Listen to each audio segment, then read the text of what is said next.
Hi, long time-ish. It seems like a long time. Anywho, I have a couple of questions that I ask people that are new into my life. They're personality questions, and once you get answers for these two questions, you pretty much know everything you need to know about said individual. First question is, if you had one wish, what would it be?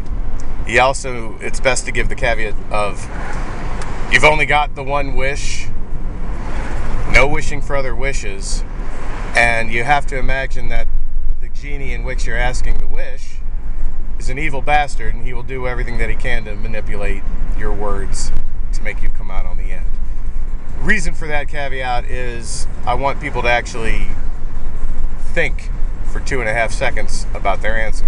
Not come with some arbitrary, I want to be a millionaire. Okay, great. Then the genie goes to the bank, looks like you, robs the shit out of the bank. You get your $1 million because he brought it to you. But then the cops come and get you, and great, you're a millionaire behind bars now. So that's why I ask, if you had one wish, what would it be? And please be specific. It's a very good personality question because people are rarely asked their opinion on any given thing. Most people just, hey, my opinion is such and such and so forth. So really, it's people like it when they're asked about their opinion on such things or what they want out of life. The second question is, if you had one superpower, what would it be and what would you do with it? And it's good to give the caveats here of it can be any superpower. It could be something that's no one's ever heard of. It could be something like flying or space eyes or something like that. Laser beams shooting out your fingers. It could be anything. And then I want you to tell me what you would do with it. Now, also when I ask this question, I tell the person that they are the absolute only person in human history to have a superpower. So you're an individual, or you're unique in this. So, actually, I think this one's actually a better question because it tells on. The first one's usually a self. Most people do the wish and fulfill some sort of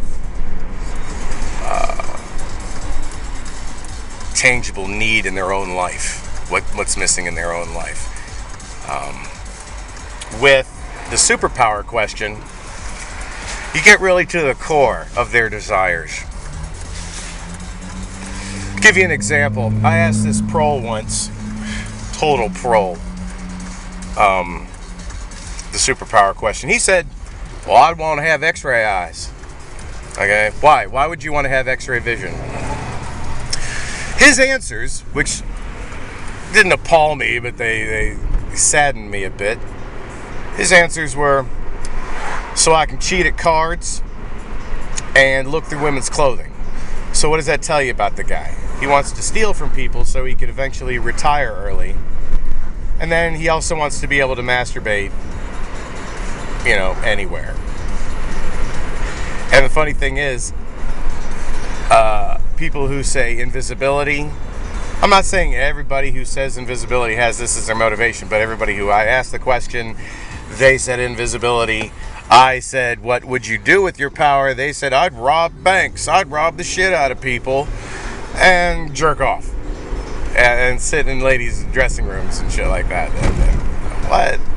So again, their only desire in life is to retire early and masturbate. So sex and retirement is the great motivator in society.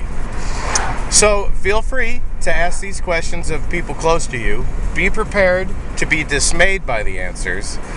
I've only been shocked, pleasantly surprised, I should say, maybe 2 or 3 times. I asked this one broad one time. I said, if you had a superpower, what would it be? And she looked at me like, whoa. And she actually thought about it for a second. And she said, well, I don't think I'd want a superpower. And I was like, what? Why? Because this is too much responsibility. I was like, okay, shock. Refreshing, but shocking.